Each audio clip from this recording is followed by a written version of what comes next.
parcours, c'est le parcours du petit gars qui dessine depuis la plus tendre enfance. Et puis voilà, après j'ai commencé à publier dans des fanzines, j'ai tenté les éditeurs espagnols sans succès, j'ai fait les beaux-arts, j'ai essayé de travailler dans la BD en Espagne sans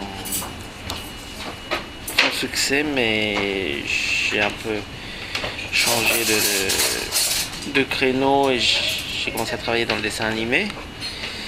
Je me suis fait une petite carrière dans le dessin animé, j'ai quand même travaillé 10 ans pour Disney, au sud de Montreuil, et en même temps que j'étais à Montreuil, j'ai développé le projet de Black Sad, et voilà, le premier, voire le deuxième Black Sad, même jusqu'au deuxième Black Sad, j'étais chez Disney, voilà.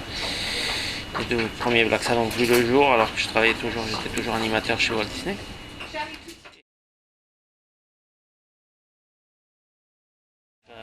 Négatif, rien. Positif, tout. De travailler en équipe, de s'adapter au travail en entreprise, au travail au sein d'une équipe, avec des superviseurs, des personnes qui souvent t'es pas d'accord avec ce qu'ils disent, mais bon, ça t'impose la discipline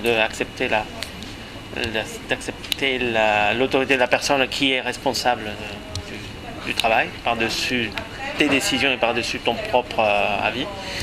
Le privilège de travailler avec des vrais génies du dessin animé, du dessin tout court. Une école fabuleuse de dessin au niveau de l'exigence, au niveau de la rigueur du dessin, au niveau de... Et puis cette merveille qui est l'apprentissage de l'animation. L'animation c'est un artisanat, c'est un truc qui se perd, c'est un savoir-faire qui passe de bouche à oreille.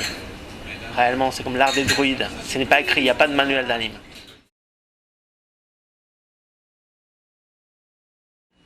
Surtout Disney, les grands films Disney, le style des animateurs qui était un peu dirigé, enfin piloté par les plus grands d'entre eux, et notamment par Milcol qui a déterminé vraiment le style Disney à partir des années 50. Je pense que c'est les plus grands dessinateurs du XXe siècle. Après on me sortira Picasso et les autres, mais bon, chacun son avis.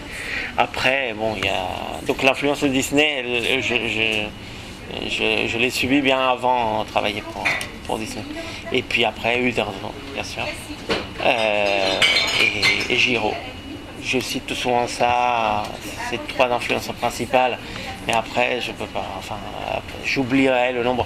On est tous un peu un produit de nos influences, et les miennes sont multiples. Il y a, bien sûr, il y a Franquin, il y a Prado, il y a Juillard, il y a, que sais-je,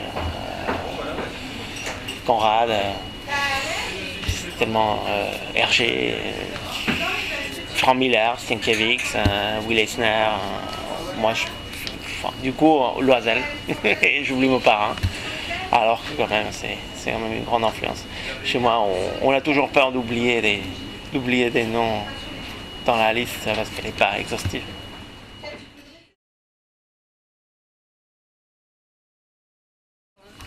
La petite histoire, quand on s'était rencontrés chez Disney, où il était venu faire des rencontres avec les animateurs et les dessinateurs du studio, qui était très